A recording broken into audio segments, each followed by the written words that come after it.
Hello guys and girls, Chaotic here. And tonight, it's happening.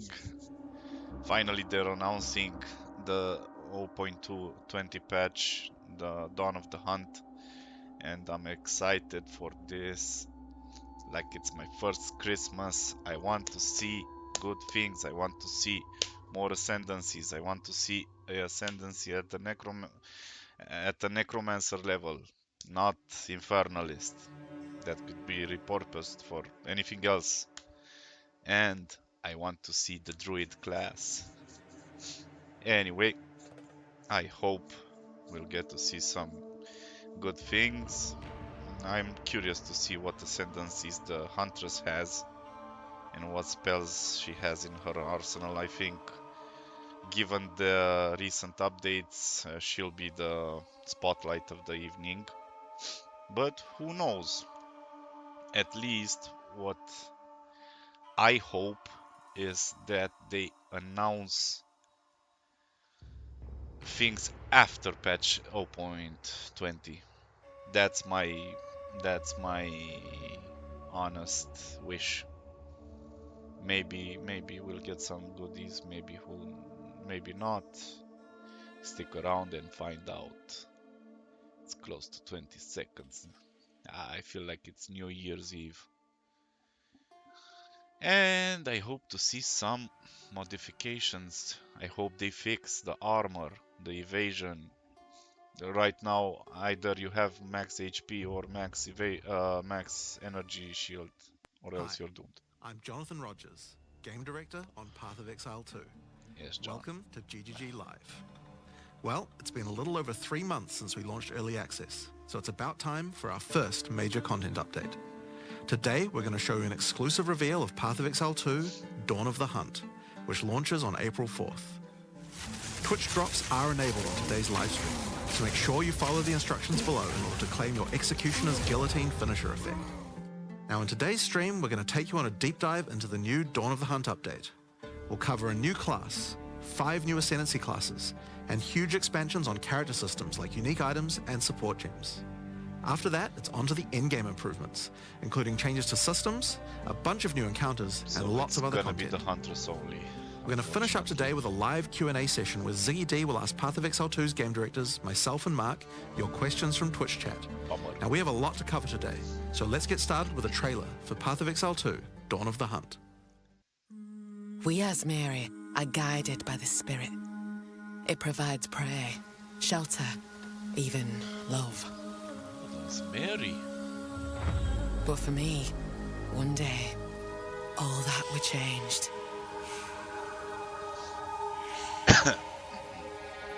The Spirit, it showed me something. Something forbidden. And to defend all I loved, I used it. I lost everything that day. Oh, she got kicked out. But fate weren't finished with me yet.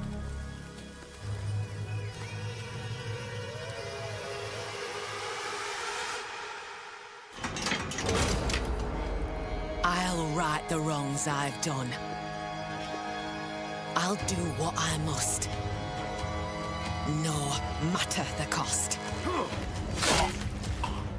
I will hear the Spirit once more.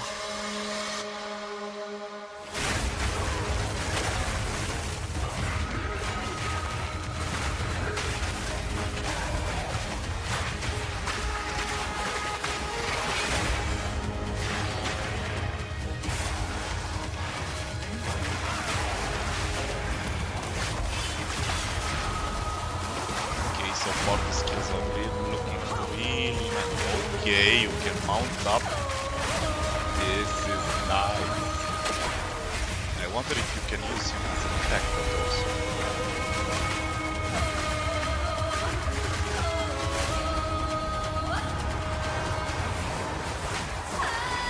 Don't make me kill you! I shall bathe in your blood.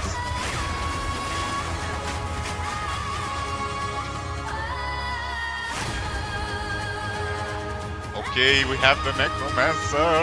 Fuck yes! Woo! That's exciting, finally. And I hope to see specters.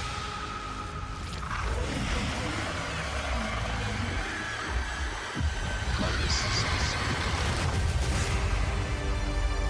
So I think they're gonna improve. They're gonna add the new campaign.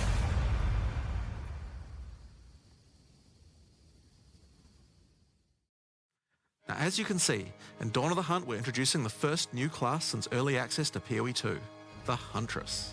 The Huntress is a spear-wielding Asmeri warrior. Born into a society with strict traditions, she was exiled from her homeland after using the power of a skill gem to defend her village. As a dexterous spear user, she specializes in both melee and ranged combat, dashing into and out of battle. Spears have extended range and a short dash, but unlike other melee weapons, you can also throw them. In order to make a hybrid ranged and melee character work, we had to do a lot of thinking about ways to make it fun to both enter and exit melee range. The first skill you will get as a Huntress is Whirling Slash. As well as striking in a circle around you, this skill creates a whirlwind that blinds your enemies. Leaving the whirlwind will make it explode. The more Whirling Slash is used, the bigger the whirlwind and the bigger the explosion. Once you're out of there, you'll want to follow up with something ranged. Whip your spear around to shoot twisters towards your foes. These twisters bounce off walls and can hit enemies multiple times. I can see. You can also throw twisters inside a whirlwind to shoot out extra tornadoes that do way more damage.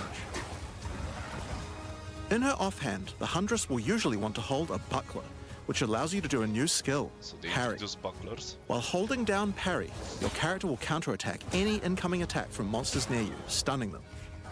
In addition, the monsters will take extra attack damage from your follow-up strike. Some specific skills are designed to be used after a parry and have extra effects. Disengage is a skill that does a quick jump back, damaging enemies in front of you, and it can be used to interrupt other actions, like dodge roll. If you use it against a parried enemy though, it causes an explosion and gives you a frenzy charge. Just be careful. If you parry too much, you're going to get stunned and possibly killed. You can combine this combo with Whirling Slash. Slash, parry, disengage, and you'll get an explosion from the disengage and the Whirling Slash. The Huntress also has a variety of elemental spear throw attacks. You could use lightning spear to bounce lightning between your foes. Right now. Or you could throw explosive spears into the ground. These spears take a while to detonate, but when they do, they'll incinerate anyone caught in the blast. All spear throws on the Huntress can also be empowered by frenzy charges. For example, explosive spears will do an even larger explosion and leave fire on the ground. And these empowered versions can activate even more combos. Using Whirling Slash over ground fire will suck it into the whirlwind, adding fire to the explosion. Using twisters inside a fire whirlwind will shoot out fire tornadoes as well. Nice. And you can do similar combos with ice and lightning too. Builds, but honestly, now a key aspect of hunting is exhausting your foes by causing blood loss. This skill is Rake, which dashes towards your target and unleashes a deadly slash, opening up wounds on your enemies. Okay, bleed. Follow up with disengage and watch them bleed out as they run towards you. On the health bar of monsters, you can see how much blood loss the enemy has experienced, and the Huntress has skills to take advantage of this. For example, using Blood Hunt will thrust forward and cause a bloody explosion. The more blood loss, the bigger the explosion. If you want to cause bigger bleeds, try out Rapid Assault. The final hit of this multi-hit combo will stick a spear into your enemy for a big bleed. Now, Explosive Spear and Rapid Assault both result in leaving spears behind, either in the ground or in enemies. But there are other skills that leave spears around too, like Storm Lance, that leaves an electrical spear that arcs towards enemies. But what can you do with all these spears? Detonate them, of course. Thunderous Leap will allow you to jump onto and explode any spears either in the ground or in your enemies. Shows the roll-up mount. Now, as well as hunting animals, the Huntress also has the ability to work with them. While fighting any beast, you have the ability to tame it and use it as a companion. You can only have one companion at a time, but it will keep the mods that were on it. Try to find a rare beast with good mods to take full advantage of your ability to tame them. Now this is amazing. This is kind of like a hybrid Spectre build. Now this is just the beginning of the Huntress. We've really tried to make the hybrid ranged and melee gameplay work for this class by having a huge amount of synergy between ranged and melee options. There are 22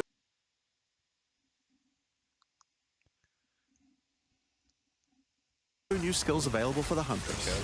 By endgame, you'll be slinging hundreds of insanely powerful spears, sending forth spirit animals and summoning the might of Solaris from the sky. But we still haven't talked about ascendancy classes yet. Come What on. can the Huntress ascend into? Well, the first ascension class you could choose is the Ritualist. The Ritualist has embraced the darker side of his merry traditions by harnessing the power of animal sacrifice and plague. The Corrupted Life Force skill causes all enemies around you to grow volatile blood boils on their skin. When those enemies are slain, the boils will burst, spreading corrupted blood to all enemies around them. The Ritualist also excels in taking advantage of magical trinkets. The Unfurled Holy Finger skill allows crap. you to equip an additional This is ring on a OP. finger around your neck.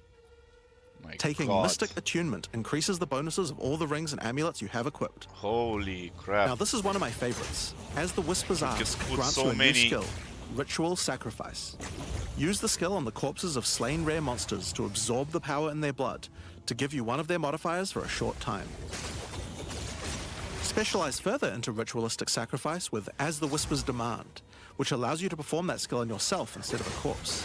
Cut your own hand, sacrificing some of your own blood to empower yourself. The Amazon Ascension is for those looking to hunt more than just beasts. Okay. Trained as an elite guard to the most important Asmeri elders, This the spear Amazon looks will like use more the one traditional from fighting techniques Napuatsi. mastered to perfection. Honestly. The Predatory Instinct skill will cause you to reveal weaknesses in the defenses of rare and unique enemies, causing you to deal more damage. You can see those weak spots represented on their life bars. While using Elemental Infusion, any charges you consume will infuse your weapon with elemental power, causing any projectile attacks to explode on impact. The Critical Strike skill is as simple as it sounds. It takes your excess accuracy and gives it to you as critical strike chance. Additionally, you have skills like Mystic Harvest, which allows your elemental damage to leech life, and as Mary Brew to be able to use either flask to restore both life and mana. Oh my God. So those are the two new ascendancies for the Huntress. But those are not the only ascendancies in Dawn of the Hunt. We've added a new ascension class for 3 of the other existing classes too. Okay. Give me the necro. First up, for our warriors out there, we have the Smith of Katava. This looks like oral The warrior is a sacrifice, blacksmith in honestly. origin, taught by his father Renly. With this ascension, you can take your smithing skills to new heights by embracing power from the insatiable one himself, Kitava. Oh. Smiths of Katava are master blacksmiths and have the ability to forge their weapon, quite literally. Using the Against the Anvil notable skill, you can enhance your weapon with fiery destruction before any battle. After doing so, your attacks will release explosions on hit for maximum devastation. You can also use the power of Kitava to summon an animated copy of your weapon to fight alongside you. Nice. A great blacksmith can do more than just forging their weapon, though. Their armor can be enhanced too. Now, you might think this ascendancy class tree looks a little abnormal, and you're right. There's a lot of notable skills all disconnected at the bottom there. By taking this point here, which is free to assign, your character is unable to equip body armors with mods of any kind. So your body armor must be normal. Sounds like a downside, right? Except now in true blacksmith fashion, you get to craft your own body armor by taking those disconnected notables with your points. If you want your body armor to grant life, take this notable. If you want resistances, take this one. There's so many choices. Think of it like you're crafting your own body armor, just in a more literal sense. Now, let's move on to those who prefer the reassuring feel of a crossbow in their hands, the Mercenary. Alongside the existing Ascension classes, the Gemling Legionnaire and the Witch Hunter, you can now play as the Tactician. The Tactician is a former Speculated to Blackguard be a elite. minion build. Free from the duties of a Blackguard, he is able to use his training to decimate the monsters of Rayclast and earn a healthy income doing so. This training comes in the form of various skills like Suppressing Fire, which causes all projectiles to pin enemies. When combined with the Right Where We Want Them notable, your pin not only stops your enemies from moving, but stops them from performing actions too, similar to Freeze. With a soldier's training, the Tactician also works well cooperatively. Using the Whoever Pays Best notable, you can place multiple banners at once. The Watch How We Do It skill gives a portion of your weapon's damage to your allies as well. But if that isn't enough, you can also command your army of off-screen archers to unleash hell and carpet an entire area with arrows. Finally, Witch players will be able to join their legions by becoming undead themselves. In Dawn of the Hunt, we're introducing the Lich Ascension class. Nice. The Lich is a master of chaos and curses and could sacrifice her life to enhance her energy shield. The crystalline phylactery skill allows you to nominate a jewel in which to contain part of your soul, massively increasing its power. There's just one downside to splitting your soul this way though. If you have no energy shield, your mana costs will shoot up. The necromantic conduit skill causes you and allies in your presence to have unholy might, granting extra damage as chaos damage. Rupture the Soul makes enemies you curse explode with chaos damage when slain. So this is the occultist. Dominion over Flesh allows you to apply an additional curse. Yes, this is the cultist. It's safe to say you'll be the true master of the occult by choosing the Lich class. Oh, So this Dawn is of the Hunt has the disappointing. Huntress and 5 new Ascension classes, but it doesn't end there. Let's take a look at some of the new skills we've added. Now you may remember we've previously talked about the Raise Spectre skill. It's finally complete and it will be made available in the upcoming expansion. Oh, It can be found in the occult skills on the skill gem crafting panel. yes. At least we got Raise that. Spectre is a skill that allows you to trap the soul of almost any monster in the game, which you can then summon in the skill panel. Finally. Spectres cost spirit and will Spectre revive builds are automatically if back, they die, baby. but the spirit cost varies based on the power of the monster. You could summon an army of weaker monsters, or a few of the more powerful monsters. You can combine them with your existing skeleton minions, or summon exclusively spectres. It's all up to you and how you want to customize your army of the This is undead. going to be amazing. Given that there are hundreds upon hundreds of monster variants in Path of Exile 2, it's safe to say you'll be experimenting with this one for a while. Yes. We look forward to seeing which monsters serve you best. Now let's move on to our next skill. Since we've been talking about summoning undead so much, let's have a change of pace and summon something a little more alive. In Dawn of the Hunt, we're adding the Summon Rower skill. Oh, Summon your this is- friendly rower The hell? in your mount. You can be knocked off and get overwhelmed. What's with the internet? It's worth keeping an eye on your stagger bar, as falling off the mount can mean almost certain death. On the topic of new ways to enhance your character, let's talk about support gems. Support gems are used to modify your skill gems in meaningful and interesting ways. Currently, we feel that a lot of builds have insufficient options here. To alleviate this, we're adding over 100 new support gems. Hema crystals will enable a new kind of bleed build, turning the damage over time you would have done into explosive Vile crystals. This is nice.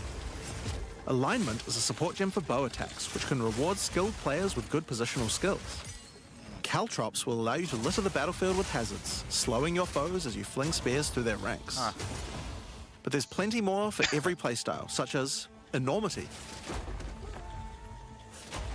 Unsteady Tempo, And sequence skills. Profanity, It's super nice. Retaliate, What the fuck is going on? Syzygy. Yep, that's a real word. Syzygy? And many more. The Now, we've talked about a new class, new ascendancy classes, new skills, and new support gems. But let's not forget about the core of a true action RPG, the items. To start with, let's talk about uniques. We're adding over 100 new unique items. This time, we've made sure to add uniques with a focus on mid and endgame tiers to make sure there are more exciting items to find for higher level characters. Let's look at some Finally. examples. Embrace your inner devil with Chernobog's Pillar. It grants you a large amount of fire damage based on your block chance. The Coming Calamity allows you to become a true master of the elements, granting you all Holy 3 elemental crap. herald skills without costing any spirit. Oh my At the same god. time, it penalizes enemy resistances. Now this is gonna Waste be... Gate is a oh my belt god. useful for builds using a single resource like Blood Magic or Archmage builds. With this belt, you can use 2 life flasks or 2 mana flasks. It's up to you. Now, we could go Works through these well all with day, the Amazon but we'll leave most Ascendancy. of them for you to discover. Suffice to say, though, we want there to be Ooh, way more this is cool nice. things to find. Over time, our goal is to add a unique to every single base item type at a minimum, so that you can chance Ooh. any base in the game. Now, given that we have the Huntress, we have a set of unique spears from early game all the way through to end game as well. One example is Scyther's Spear, which combines bleed and fire in a powerful way. It allows your ignites to be aggravated, dealing substantially more damage. We're also introducing a suite of unique bucklers with some interesting parry mechanics. Calgyra's Arc, for example, allows you to parry projectiles from any distance. And we're also adding our first unique charms. Bayra's Anguish will not only protect you from Ignite, but will also emit a devastating Fire Nova whenever you do get ignited. In sum, there's just a ton of new uniques to find. We can't wait to see the weird and broken builds that come out of it. Yeah, I Now, can't we wait also want to also. talk about crafting options. In each major update during early access, we'll be continuing to add and improve the options here. We have various new crafting tools that have been added as rewards to many of the different types of new content that we're adding. But for now, I just want to mention the changes to runes. Runes add commonly available mods, but since they only have one tier, flat damage mods tend to get outclassed by in-game. So we've changed runes to have multiple tiers, allowing you to get higher tier mods than before. Oh, Our plan is to significantly expand the number of more specialized mods for crafting using socketables as we add new content over time. And the first new set of those comes from what we're talking about next. In Dawn of the Hunt, we're adding Asmarian Wisps, which can be found throughout both the campaign and the endgame. okay. The Asmari spirit has made itself present in Rayclast, and it appears to be trying to warn, or maybe prepare us for the coming darkness. You will first encounter a manifestation of it in the Grellwood in Act 1, where you'll meet Delwyn, an Asmari hunter who is trying to find out what exactly is causing the spirit to behave this way. As you approach the wisp, it will flee, leading you past monsters. Any monsters it comes into contact with are infused by it, making them more powerful. Each spirit is associated with a specific revered animal within Asmari culture. This one is a wisp of the Great Bear, and grants enemies extra life and stun. The wisp moves faster the closer you are, and as you move away, they slow down to wait for you. But if you get too far away for too long, they'll dissipate and return to the woods. As you continue to chase the wisp, it will find and possess a rare or unique monster, granting it a new powerful ability. Because this was a wisp of the Great Bear, this monster now also has increased life and stun. But on top of that, it will periodically summon a large spectral bear that slams with wild fury. If you're able to defeat this foe, you will be rewarded. For each monster that was infused and killed along the way, the rewards will be increased. Each wisp has its own mechanics.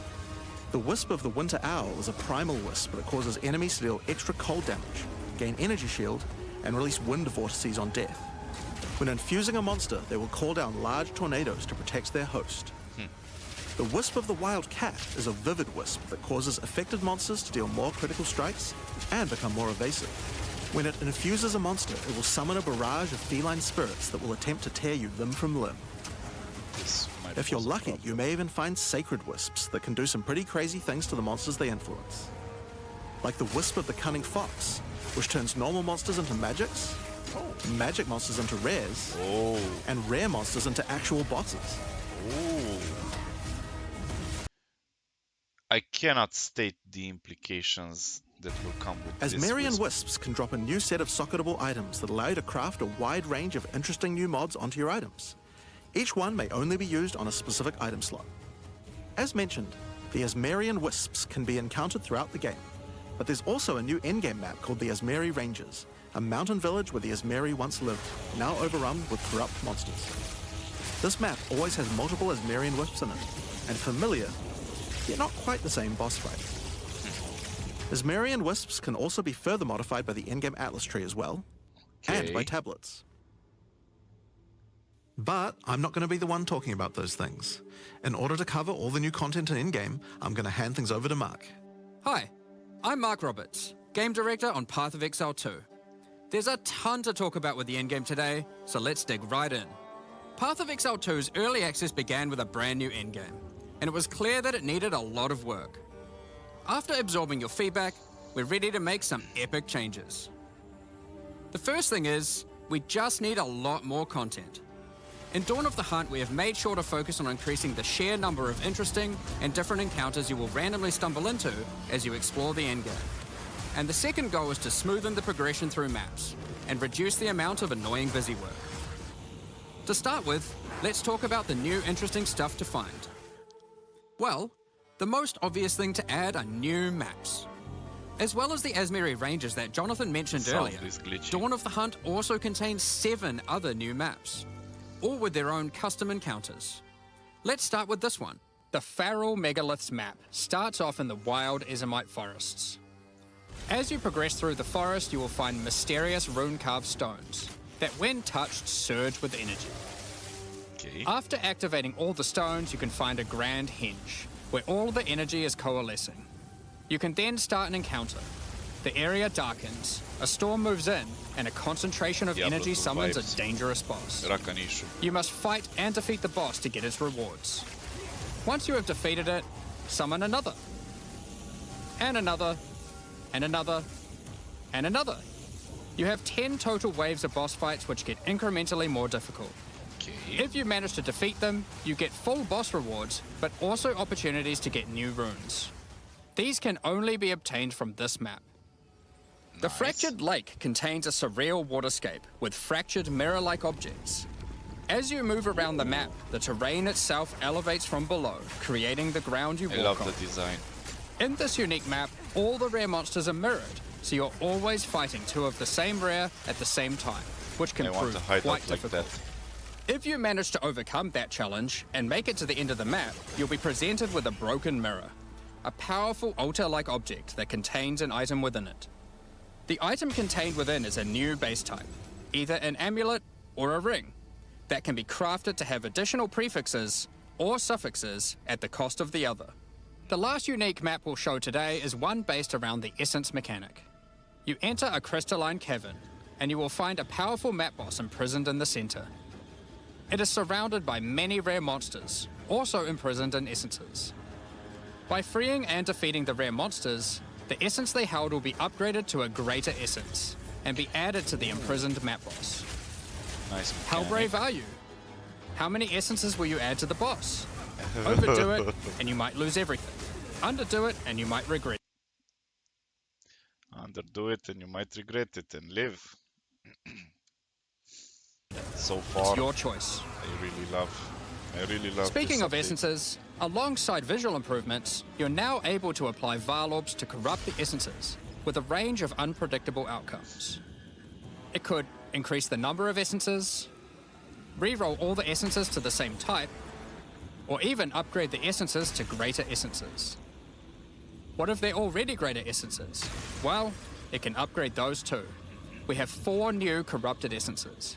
Essence of Hysteria, Delirium, Horror, and Insanity. Each corrupted essence has its own interesting combat mechanics. For example, the essence of Insanity causes you to question even your own mind, as monsters split into shadowy clones, and you must locate the real one before a devastating icy explosion freezes everything around it. Oh, this sucks. Each of these Similar has to their own Balbala crafting fight, outcomes. to the Balbala fight. The essence of Insanity can be applied to a belt. It adds a mod that will ensure the next Varlorb used on the belt will guarantee adding 2 enchantments. Okay. It's This worth is noting, nice. all the essences in the unique map can also be corrupted too, Oh, if you're willing to risk it. It's worth noting we have also added 10 extra Atlas passive points you can earn by completing 5 different unique maps. Now, new maps are just the beginning. We had a goal where we wanted to make sure you were constantly finding exciting new content, and that it could be lurking around any corner. So, we have added a bunch of new things that you could stumble into in any map you run. On your travels, you will sometimes encounter rogue exiles. Others like you who have been exiled and are openly hostile. Some are malicious, some are mad, while others are simply fiends for loot. They will challenge you, a fight to the death. They use the same skills available to players, and even the same items. They aren't just Okay. dressed up in those items, they're actually using them.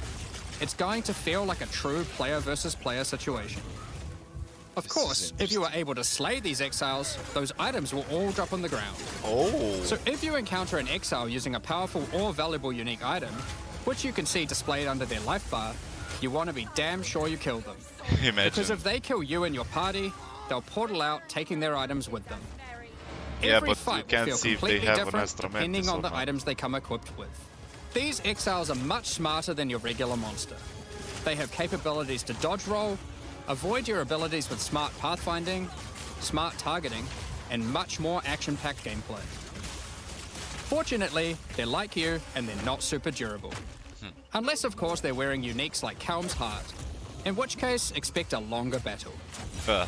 There are 12 different rogue exiles you can find, each with their own skills and personalities. Some may insult you, while others may admire your honor in combat. Another encounter you might stumble onto in Dawn of the Hunt are one of 4 new unique strongboxes. Strongboxes are chests with modifiers. When you try to they open them, address them. they activate traps and spawn waves of monsters that you must defeat to access the loot. Let's take a look at 2 of the new unique boxes that are harder to find and behave just a little bit differently. The Ogham's Legacy Strongbox So has a many ways corpse to splayed make out in loot. front of the rune-carved stone. Upon interacting with the stone, you activate Forbidden Ezomite magic, which revives the monster as a powerful rare. The Strongbox comes with a modifier which determines how many times it will revive that rare. Each time you defeat the monstrosity, the Strongbox harder. revives it again, adding an extra modifier to the monster. With each resurrection, it becomes more difficult, but also more rewarding.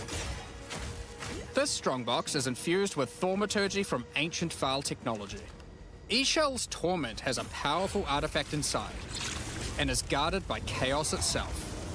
Defeating the monsters will grant you a unique item, with a specific corrupted outcome. You'll have to find the other 2 for yourself to see what they do. Now, let's talk about the introduction to the endgame. Upon starting the endgame, Doriani tasks you with cleansing corruption to help restore the land. However, in practice, the quest objective just sent you on a grind to clear 15 maps. We wanted to make the quest to unlock your Atlas passives much more interesting. Now, Thank you. Doriani is tasking you with a more specific objective. On the Atlas, you will find areas of corruption caused by the beast.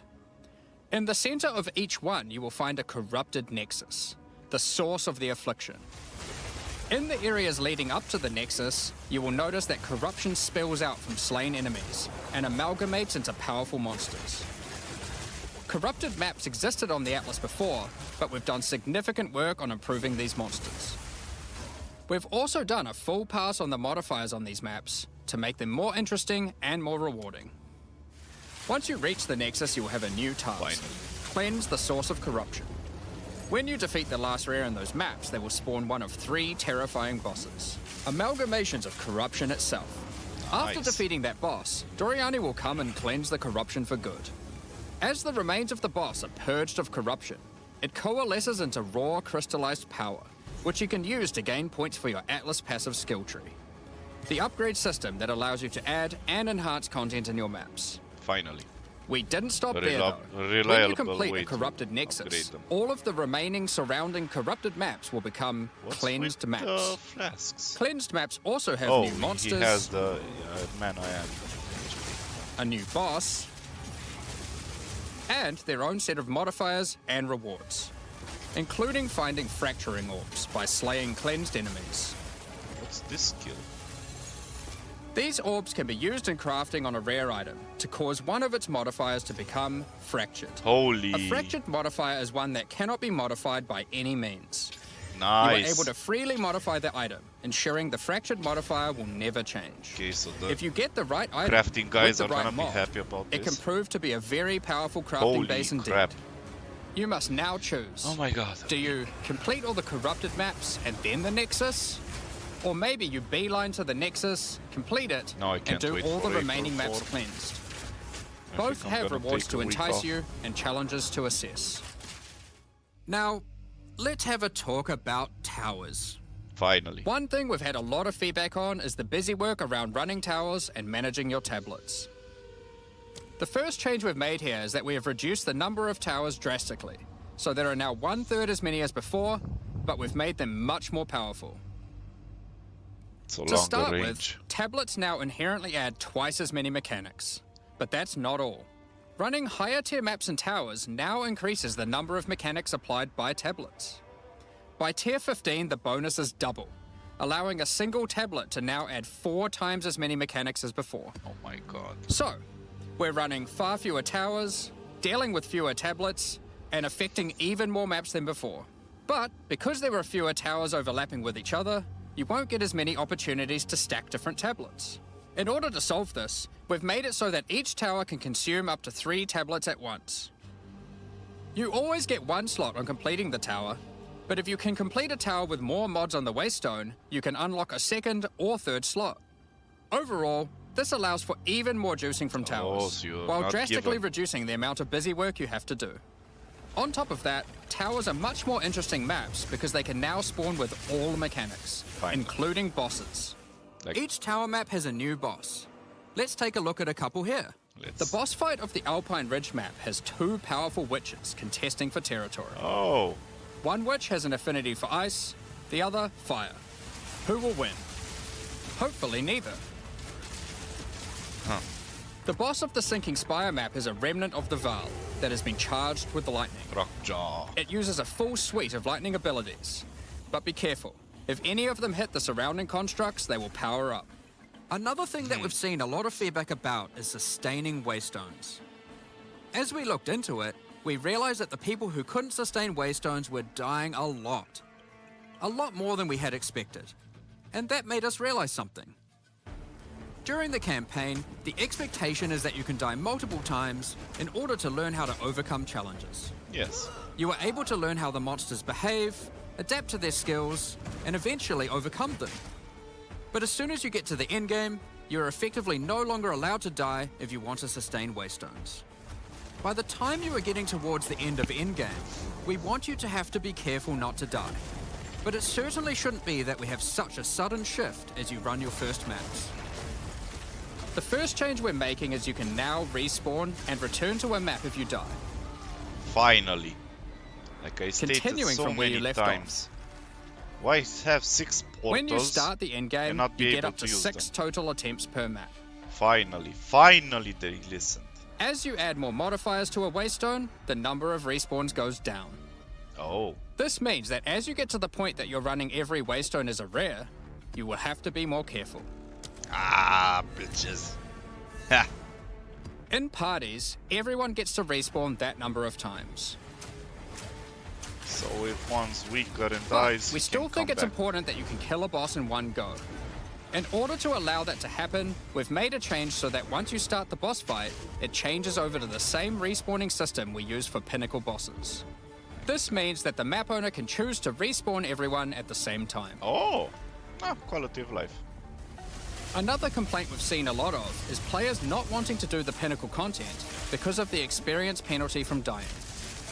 Yeah. A change we've made here is that all pinnacle content now no longer grants experience, but also no longer removes experience on death either. This is a good change in my opinion. Dawn of the Hunt also brings the first batch of Twilight Order reliquary keys from the early access supporter packs. These keys contain items selected by our supporters. They can contain any unique item found in Path of Exile 2. Oh. If the selected item is a pinnacle boss drop, then only special keys dropped by this content will be able to provide these items. For example, Hand of Wisdom in action can only come from a key dropped by Zesht. We're also making a change that allows pinnacle boss uniques to drop at any difficulty. Rarer uniques will be rarer at lower difficulties, but still possible to find. This applies to the drop chances for the reliquary keys from this content as well. We spoke about towers and tablets earlier, but we have also added a suite of unique tablets. Each of these adds crazy interactions to the maps influenced by it. Show us. For example, this unique tablet allows you to run any map in a tower's radius without requiring connections, which can be quite useful for jumping gaps and traveling around your atlas. Or not doing free maps to And get this to the one tablet we want. causes all runic monsters spawned during expedition encounters to be duplicated, and weakens all expedition monsters that emerge from the ground. The Atlas tree has also been expanded, and you can find many of the new mechanics there, and improvements to existing ones And too. so much content, so much to try. I can't decide now. Now, through this live stream, we have mentioned quite a few new crafting options that we've added. New runes, corrupted essences, fractured mods, and jewelry crafting bases. But we did have just one more crafting system to talk about: recombination. Expedition was the only in-game mechanic that was lacking a crafting system, so that needed to change. Recombination is a mechanic that might be familiar to some players. It allows you to merge Make it two better. items together. hoping to get the best elements of each on a single new item. This new crafting bench will be unlocked as you complete your first expedition, and requires artifacts found during expeditions to fuel it. The rarer the mods on the item you are combining, the more expensive the cost. Okay. That wraps up all the major in-game changes we're talking about today. With all the system changes and new content, we can't wait to get in there, start blasting maps, and obliterating monsters. There is one more thing we wanted to clarify before we move on, which is that all the content we've talked about today will be made available in the existing early access leagues, so you can play your existing characters. However, there will be new leagues made for those who wish to start in a fresh economy. It is recommended to start over and get the full new experience in the Dawn of the Hunt leagues. Honestly, most of us will For all go our existing early access players, we're really looking forward the to new joining you league, playing in but this new update. For this is a those who good- don't already have access and are interested in playing Path of Exile 2, Dawn of the Hunt, you are able to at any time purchase an early access supporter pack at www.pathofexile2.com. Looks nice. So this Additionally, is a good the change. Paladin and Penance supporter packs are now available to purchase in Path of Exile 2 and contain 6 microtransactions each and the full pack's face value in points. All the microtransactions contained within these packs are purely cosmetic and do not affect your character's power or progression in As any way. expected. Look, Thank the you old so much Roa for your model. ongoing support. We're just about to start the Q&A with Ziggy D.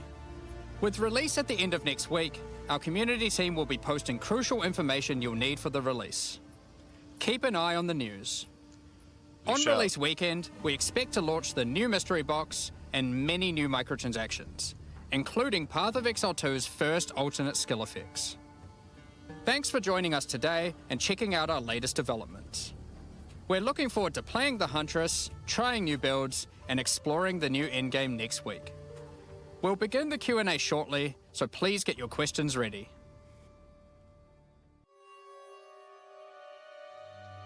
So this is, there are so many changes. I'm gonna have to make a separate video with all of them, but all in all, this is by far the best Good morning, Exiles, update and so welcome far. to the Q&A portion of today after a very Ziggy, exciting move your review mic. with lots and lots in it, exceeding my expectations, particularly in crafting.